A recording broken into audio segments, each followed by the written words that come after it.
올해도 사업장에서 일하다가 사망하거나 크게 다치는 노동자들이 있었습니다. 열심히 일했지만 일자리를 잃고 마는 안타까운 일도 계속됐습니다.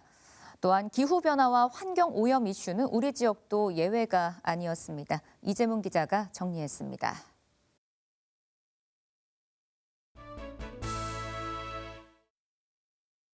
지난 8월 9일 안성의 한 공사장에서 붕괴 사고가 났습니다. 콘크리트 타설 작업을 하다가 거푸집이 무너져 내린 겁니다. 노동자 2명이 숨지고 4명이 다쳤는데 안타깝게 숨진 2명은 베트남에서 온 젊은 형제였습니다. 매일 영상통화해요.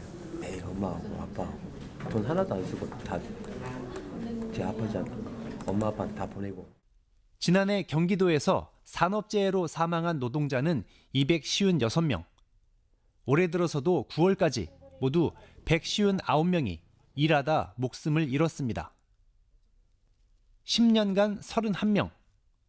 스스로 목숨을 끊은 경기 지역의 교사들입니다.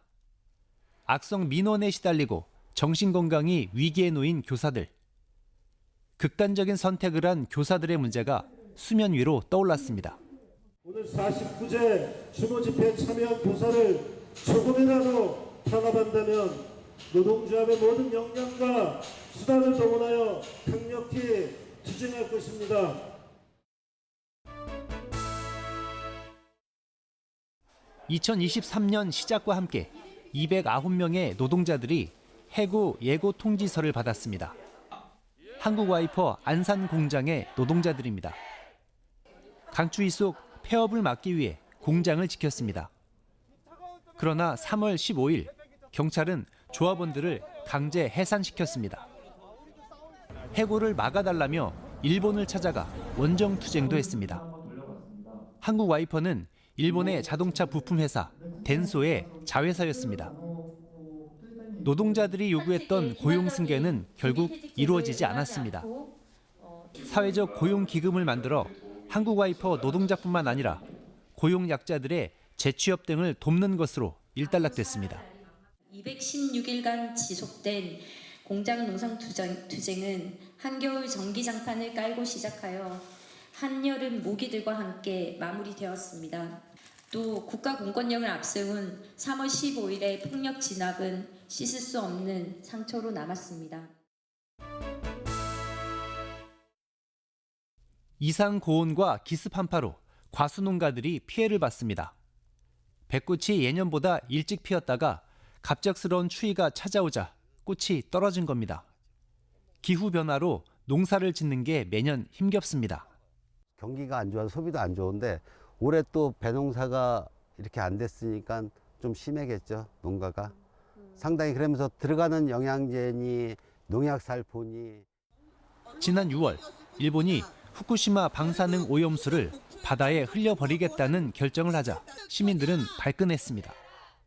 해양 생태계는 물론이고 바다에서 생계를 유지하는 어민들과 해산물로 먹거리를 제공받는 우리 모두에게 돌이킬 수 없는 재앙이 될 것이다.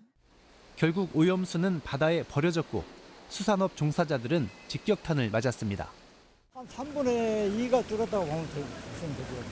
평상시부터 경기가 안 좋아서 장사가 안 됐는데 근데 방사능 이게 얘기가 나오면서부터 점차적으로 줄기 시작하더만.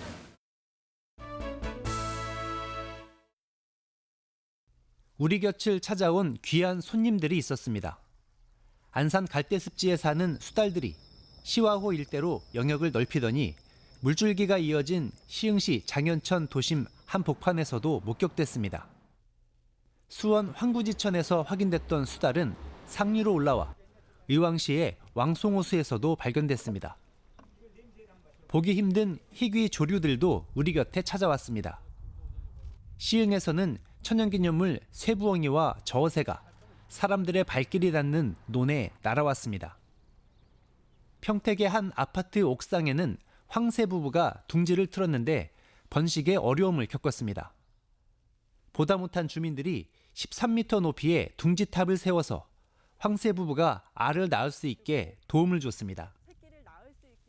안산 대부도에는 봄마다 검은 머리 물대새가 찾아와 알을 낳고 있습니다. 올해는 3마리가 알에서 깨어났습니다. 도심 한가운데서 천연기념물 남생이가 발견돼 깜짝 놀라게 했습니다. 외래종 거북이 퇴치 작업을 하다가 토종 거북이 남생이가 낳은 알을 발견한 겁니다.